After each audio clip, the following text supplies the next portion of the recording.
પુષ્ટિ એટલે શું? તદ અનુગ્રહ, અહૈતુકિક કૃપા. કારણ વગરનું કોઈ આપણી ઉપર વરસે એને અહૈતુકિક કૃપા કહેવાય. કારણ કે કઈ લાભ હોય અને સ્વાર્થ હોય તો આપણે કોઈનું કામ કરીએ, પણ કે અહીંયા પહોંચવા માટે મેં ખૂબ પરિશ્રમ કર્યો છે,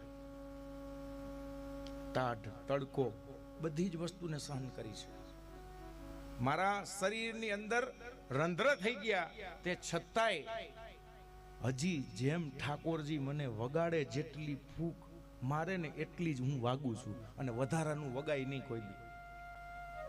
હા, કારણ વગરનું વાગવાથી કઈ ફાયદો નથી. જેટલી ઠાકોરજી આપણી અંદર છે ને